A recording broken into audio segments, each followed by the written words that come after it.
let me get your thoughts. Do you share in the optimism of investors going into the banking sector right now?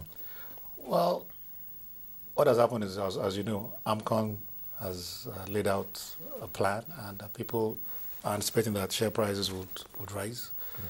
So I think a bit of that would happen. If you look at the rescued banks, they've been up. I think today the only one of the rescued banks did not move. That was flat.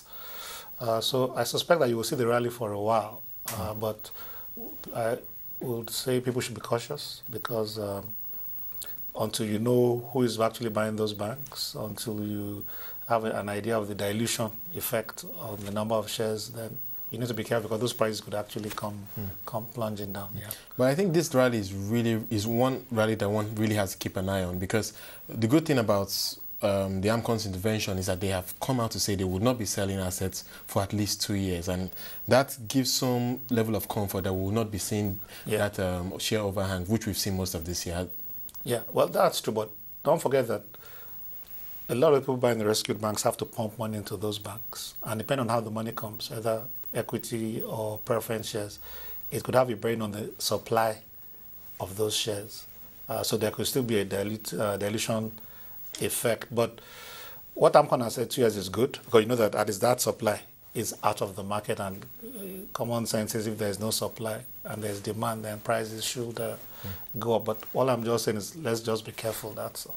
Indeed. Let's talk asset allocation now. Equities, bonds, cash. Looking at everything that's happened, particularly with AMCON, how are you allocating now? What would you advise? Well, cash is still king, but I'll wait more with equities than I've done in the last 2-3 years.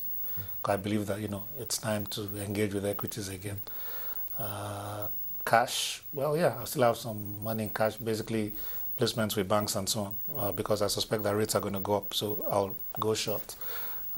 Bonds, one has to be extremely careful, but I expect bond yields to continue to rise, which means prices will come down. So maybe a bit of caution on bonds too. Yeah. And since you are willing to overweight equities, how do you allocate sectorally now? Where do you think there is the most upside? I like the banks. Basically, I am a fundamental investor, so I like the banks. Some of the banks are good. I think there's good value if you get them at the right price, and the time to get them is now.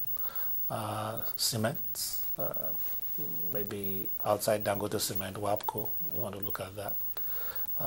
Oil marketing, I like Mobil, I like Oando, I like Total. Food and beverages, if you want to look at flour mills, Dangote flour perhaps. Nestle, almighty Nestle, 400 now. I don't know if there's an upside on that, but so food and beverage company. Food and beverage, then maybe breweries too. So yeah.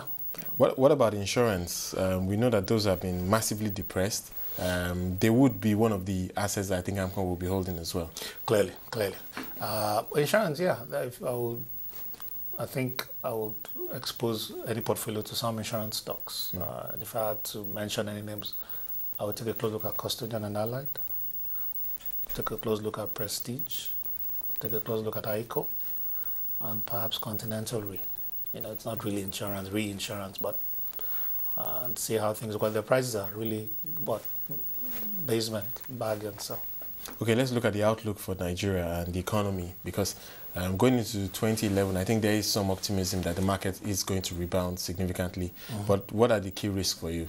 For me, it's political. I mean, we're just talking about that off air, that if we get the politics right next year in terms of having a free and fair election, and we have little trouble with it, then I think you're going to see an economy that is going to be on the upswing, and the stock market will be part of that. So for me, the major risk is political.